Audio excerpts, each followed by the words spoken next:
Rod moves in mysterious ways. World Cup 2018, James Rodriguez took first step to superstardom when he was signed for Envigado by Colombian drug lord Gustavo Upegui. Pablo Escobar associate knew 11-year-old had to be signed when he scored twice directly from corners in youth game.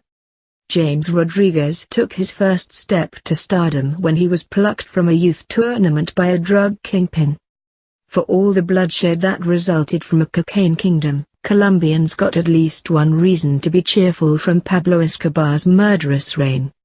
Escobar ran his $3 billion racket out of a Medellin suburb, and close friend Gustavo Upegui was one of the men he most trusted to do his dirty work. Upegui was in charge of the Envigado Office, the debt collection arm of Escobar's cartel, which carried out hits on anyone who stood between them and power.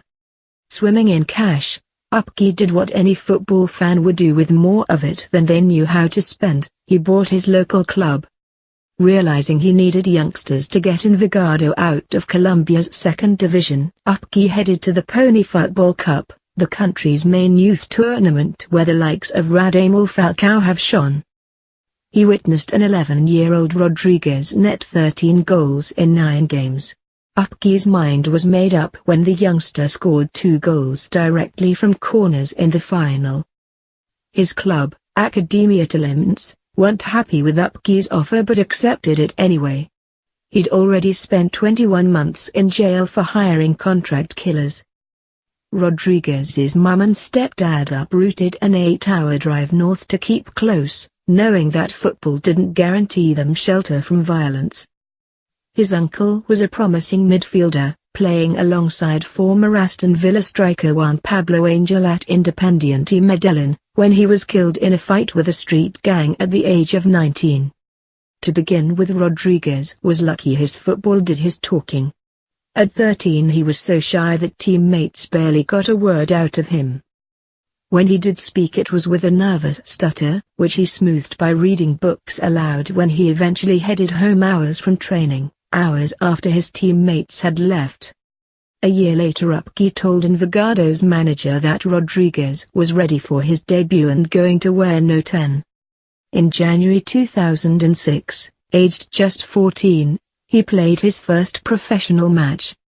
Just 35 days later, Upegui became the 4th member of the club's board to be murdered when 8 hitmen disguised as police stormed his mansion in the middle of the night. Upegui was gone, but the drug lord had left a legacy in Colombian football by setting Rodriguez and others on their way. Envigado's incredible scouting network has unearthed other gems from the thousands of kids that get trials with the now top-flight side every year. If fit, Rodriguez will line up alongside fellow playmaker and Envigado graduate Juan Quintero, now at Porto, against England. Frank Fabra would have played at left back had he not torn knee ligaments the week before the World Cup began.